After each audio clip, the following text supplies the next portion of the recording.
You are listening to Lighthearted, the official podcast of the United States Lighthouse Society. My name is Jeremy D'Entremont. Welcome.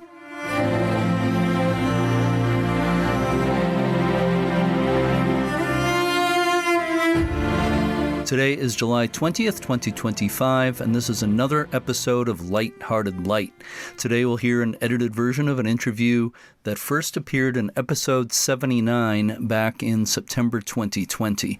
The subject is Ian Duff, who was a lighthouse keeper at 13 lighthouses in Scotland from the 1970s into the 1990s. He amazingly spent 5 years at Skerryvore, a remote rock light station off the west coast of Scotland. He also spent about 5 years at Duncansby Head Light Station at the most northeasterly point of the British Isles. Ian remained involved with lighthouses after his retirement as a keeper. He became the president of the Association of Lightkeepers, or the ALK, an organization that provides a forum for everyone interested in lighthouses, lightships, and maritime aids to navigation. Sadly, Ian passed away last year. I'm grateful that he so generously shared his lighthouse experience with people like me, and I'm very thankful I had the opportunity to meet him when I was in Scotland and to interview him for the podcast. Let's listen to my conversation with Ian Duff now. You became a lighthouse keeper in 1976, is that correct? That's correct. Funny enough, when I was a small boy, we lived up in the northeast coast of Scotland in Aberdeenshire, and on a Sunday school outing, we were taken to visit the lighthouse at Kinnaird Head at Fraserburgh. And I'd always been fascinated by lighthouses, and when we were all up in the light room, I thought to myself, well, when I grow up, I want to be a lighthouse keeper. However, when time came for me to leave the school, I was the eldest in a family of 5, and my parents were fairly poor, so I ended up joining the whisky industry in Speyside, famous for its malt whisky. I worked for 12 years in the whisky industry. Unfortunately, in 1975, there was a slump in the whisky industry, and I'd just taken up a new post at Macallan Distillery, and I was told that I would be made redundant. By good fortune, the same day I was told I was being made redundant, the Northern Lighthouse Board had an advertisement in the local paper looking for the lighthouse keeper. So I immediately wrote away, and within 6 weeks, I had joined the lighthouse service. Initially, I went for an interview to the lighthouse at Covesy Skerries at Lossiemouth on a winter's day in December.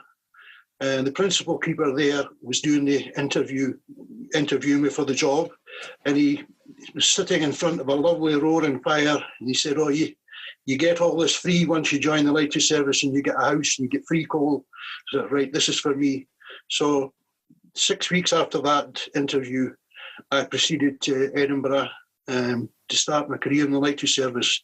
Let's go through your career. And you started at St. Abbs.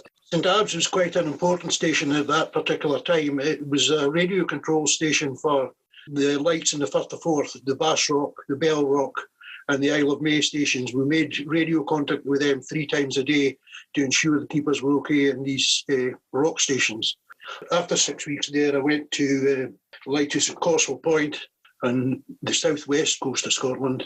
And after a couple of weeks there, I ended up going to Plada Lighthouse. Plada is basically a very small island off the south coast of the larger island of the Arran in the Firth of Clyde. Plada Lighthouse was the 5th lighthouse that was built in Scotland in 1790. So it was a fairly old lighthouse. It was distinctive in it. It had 2 towers as well, because originally when it was built, they didn't have the revolving lights. So they built 2 towers at Plada to distinguish it from the lighthouse on the Mull Kintyre. I did, I think, 10 days at Plada that particular period I was at, but later on in my career, I spent 5 years at Plada altogether. Once I'd done duty at Duncansby Head, they transferred me to Plada, and I did 5 years there, right up until it was automated. Plada was a nice, small island, compact. We all had our own rooms because it had originally been a family station. So there was still 2 houses there. So you had plenty of room, and you weren't confined like you were at Skerryvore. It was a nice place because we cut the grass and it was lovely and tidy and quite historical, being built in 1790. I enjoyed the 5 years there. The weather was not near so severe at Plada in the sheltered Firth of Clyde as it was at, say, Skerryvore or Duncansby Head. It was very seldom we had really, really bad weather. How many keepers did they assign to these places? I'm sure it varied from station to station. Plada was an island, but it was classed as a rock station after the families had been moved ashore to the bigger island of Arm. 3 keepers were on duty for a month at a time, and 3 were ashore for a month at a time. So there was essentially 6 keepers assigned to each rock station. Was there a fog signal there? Yes, there was a fog signal at Plada as well, yeah. There wasn't a lot of fog in Plada. There's not a lot of fog in the west coast of Scotland compared to, like, the east coast of Scotland. I mean, at St Abbs, we blew for fog one period, 7 days continuously, whereas at Plada, you would be lucky if you blew for 7 hours in a month. It was fairly mundane, routine life. I mean, in your month's duty, you spent 2 weeks cooking for the other 2 keepers. And generally, the last week you were there, you made the place absolutely spotless again for the next, the relief coming on. You washed down all the tower stairs, the engine room floors, and things like that. Yeah. And of course, during the summertime, we'd whitewash all the walls and buildings. By the time I was at Plada, the Lighthouse Board had employed contractors to paint the tower.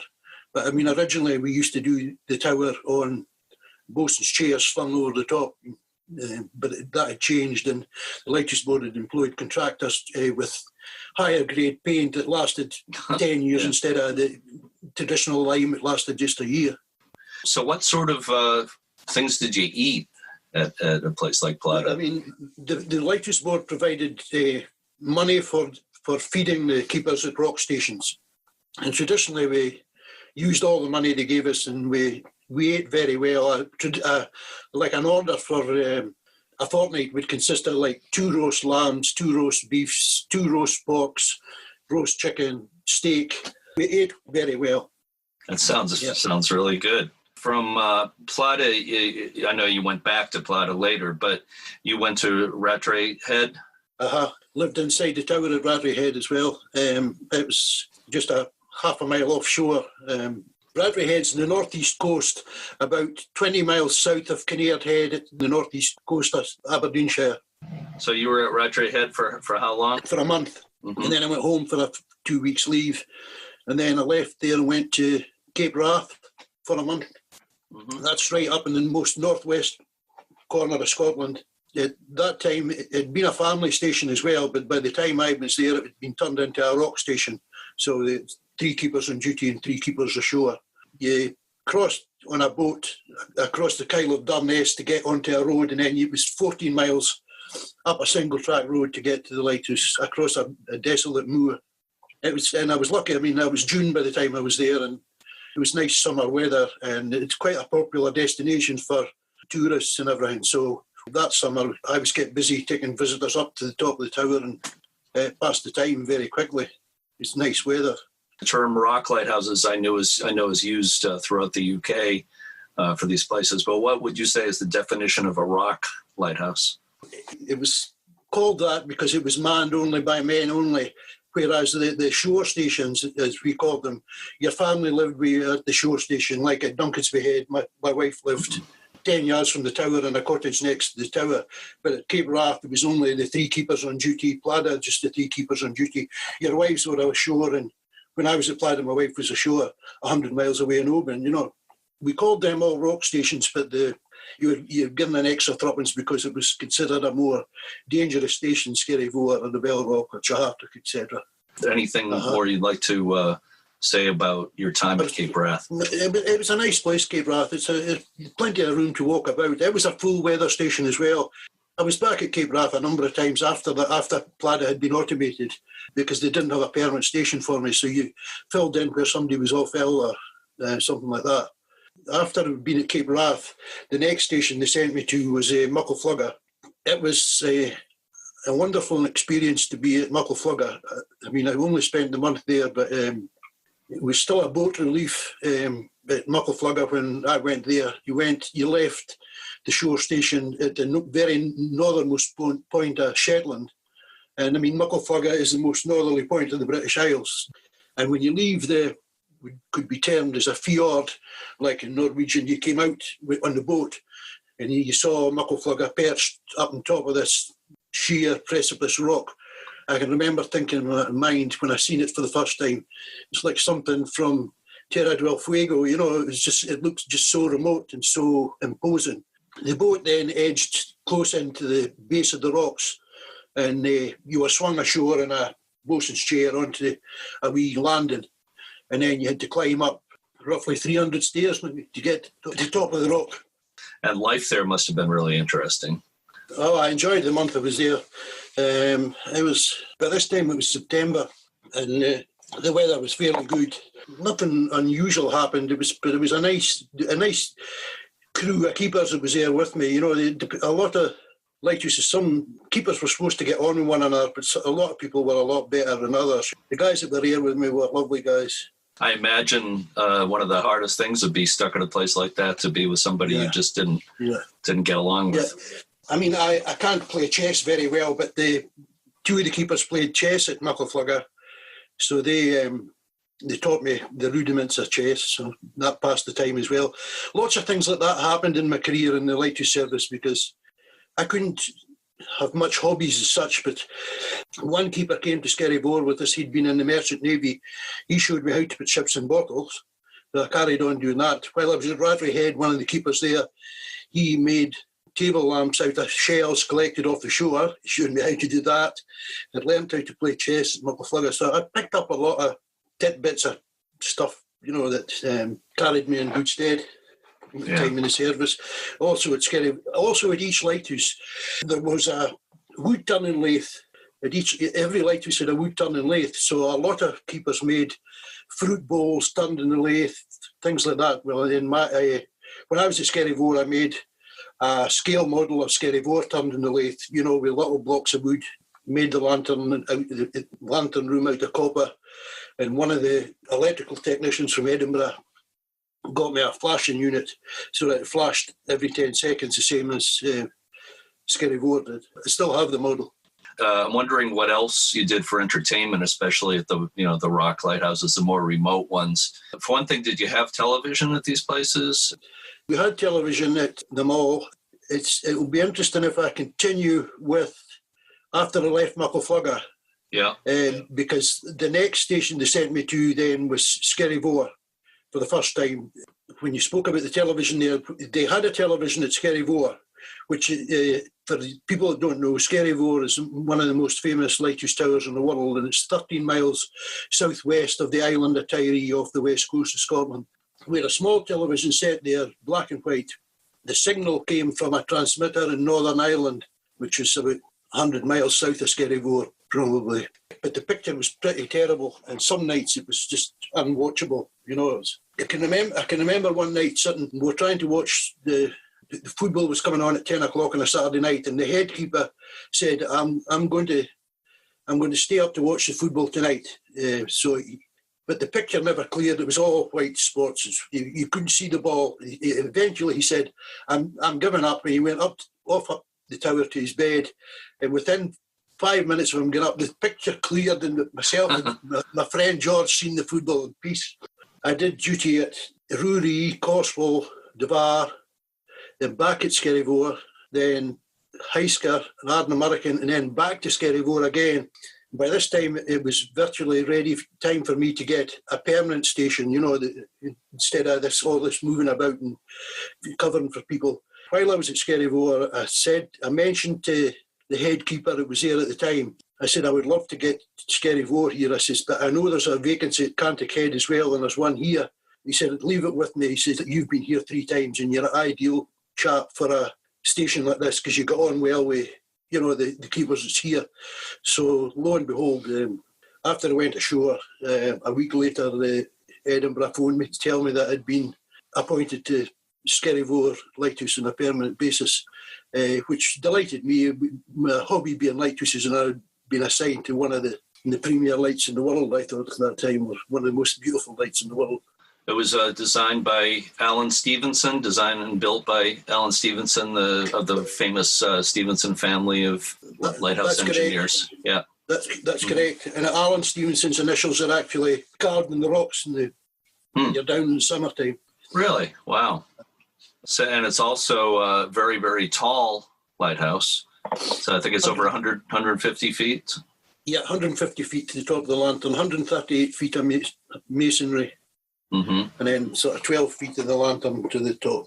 Yeah, and there's not much land around there, right? It's basically at low water. There's quite a few rocks. You can walk in the summertime. In the wintertime, you couldn't really get out the tower. Really, you're sort of incarcerated in the tower from October to March. With the winter weather. But in the summertime, you could get down onto the rocks and sometimes sunbathe on a nice day. And even in a wild day at Skerryvore, it wasn't quite. I mean, it was wild. You couldn't get out. But compared to like the other famous pillar rock close to Skerryvore, 12 miles south, is Hearted.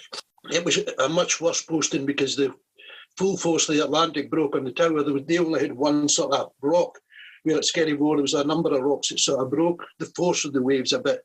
But the reef at Skerryvore ran for about 6 or 7 miles. You could see the rocks, white water breaking the rocks all the way along, Wonderful experience to be there. And on a summer's morning, you could waking up in the morning, go up in the morning to switch the light off, and you would see maybe 80 seals lying all over the rocks, in a quiet summer's morning.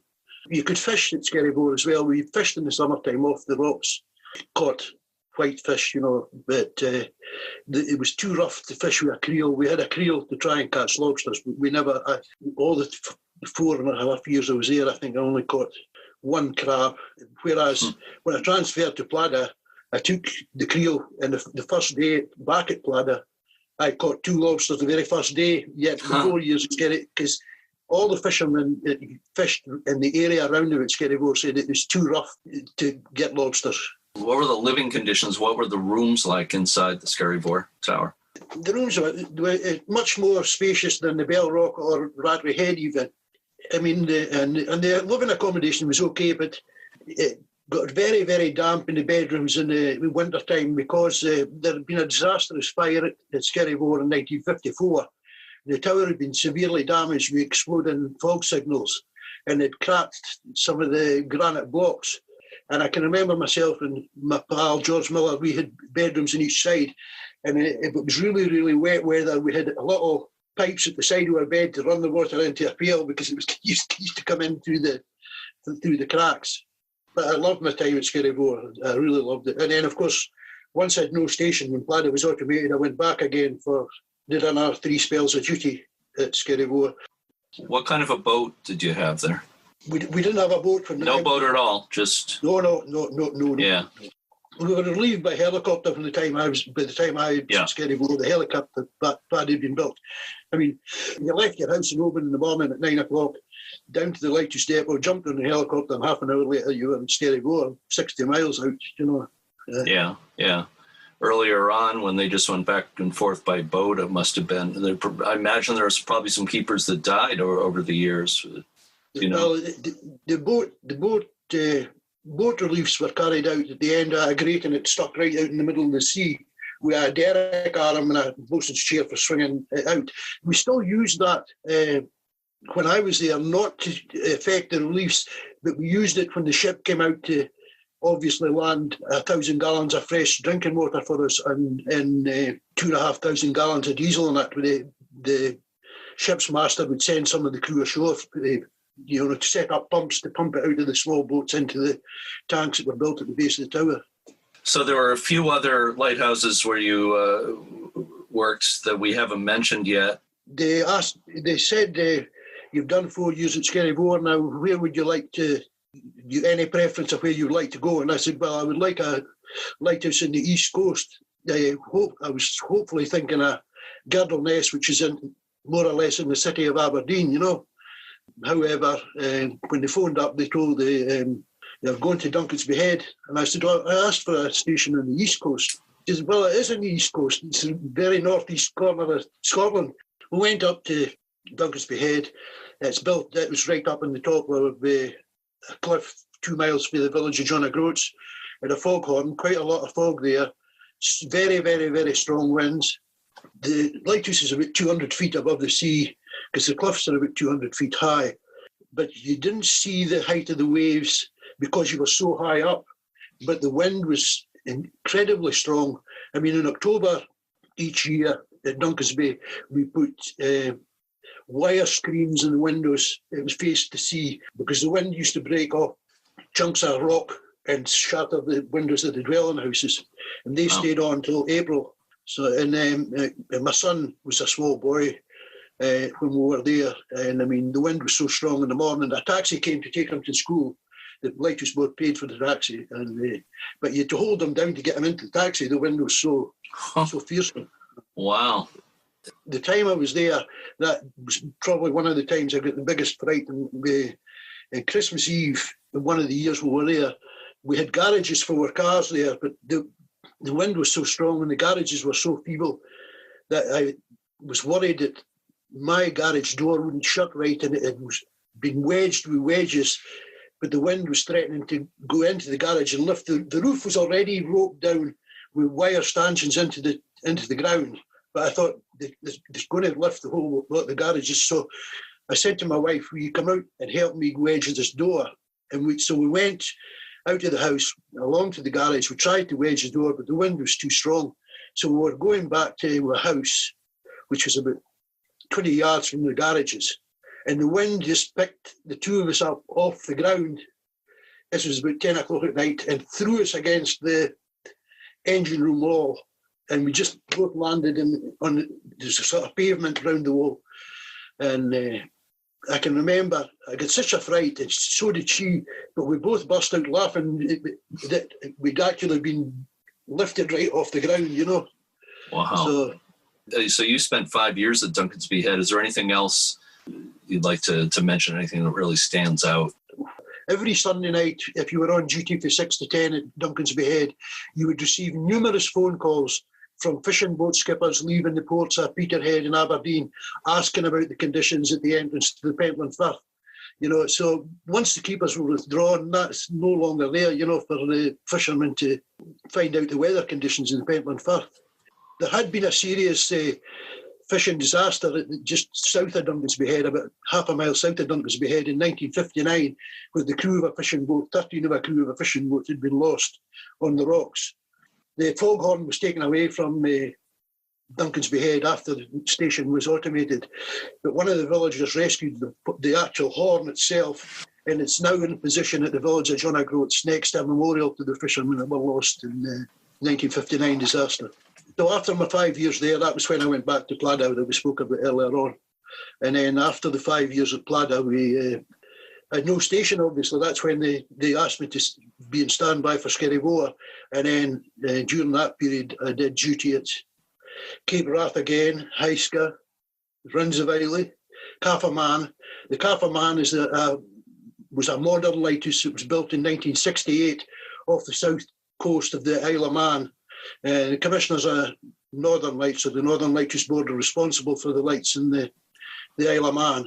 So I did, I think, two spells of duty at the Cafferman. It was a modern station, as it was built in 1968 with luxurious accommodation for the keepers inside, and a nice big island to walk about, and plenty of historical stuff there. There's the two original lighthouses plus the new lighthouse, plus the Chicken Rock, which is a mile offshore, sitting in the Irish Sea as well.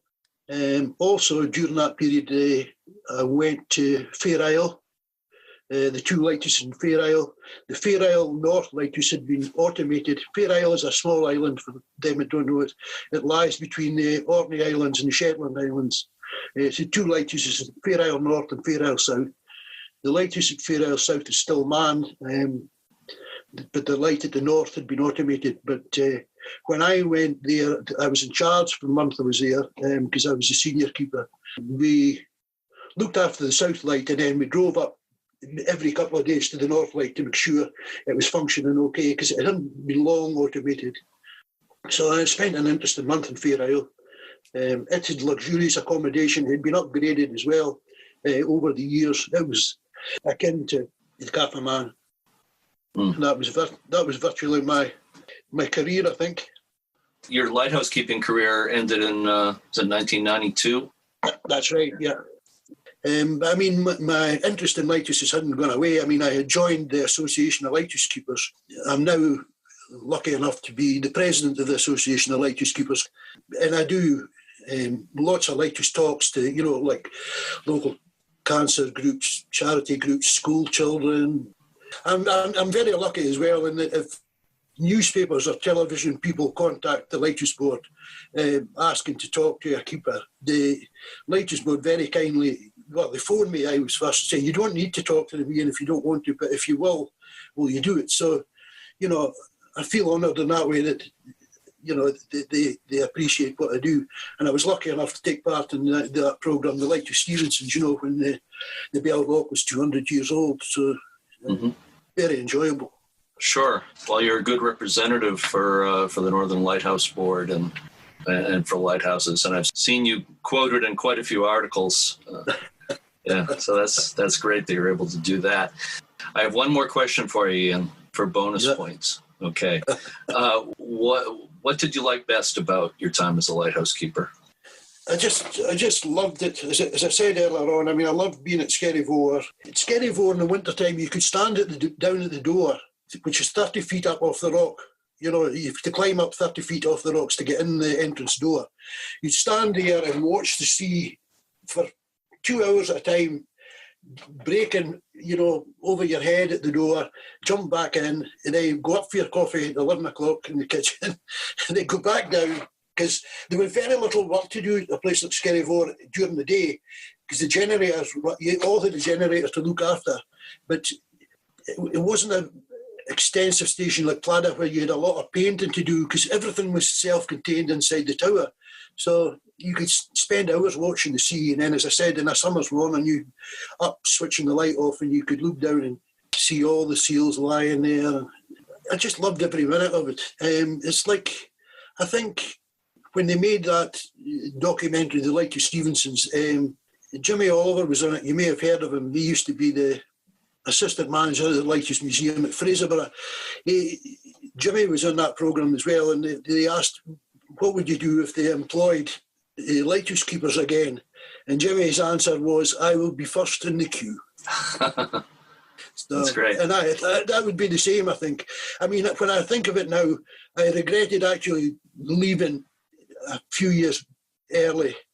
But, family life had to come first at that particular period. So, but, I mean, ever since then, I mean, I've enjoyed every minute. I mean, if we go away on trips at night, if we're having a social thing, a lot of people that know me will say, right here, tell us a few stories of your time in the service, and we'll have a great laugh at night.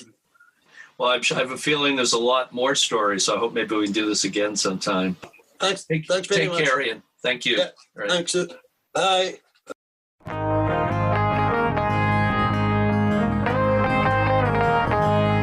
Ian Duff was one of a kind. His stories of lighthouse life are fascinating, but I think just listening to his beautiful Scottish brogue was worth the price of admission. He was also known for his bright red jacket that was covered with lighthouse patches. When Ian passed away last year, a large collection of his photographic slides were donated to the Museum of Scottish Lighthouses, along with a receipt book and other artifacts. A spokesperson for the museum said, quote, "These items will now always be associated with Ian Duff as part of our recognized collection of national significance, and we are sure that our departed and greatly missed friend would be delighted with that," unquote. We will be back with a new episode of Lighthearted next Sunday. Until then, to all our regular listeners and our new ones, thank you so much for listening, and keep a good light.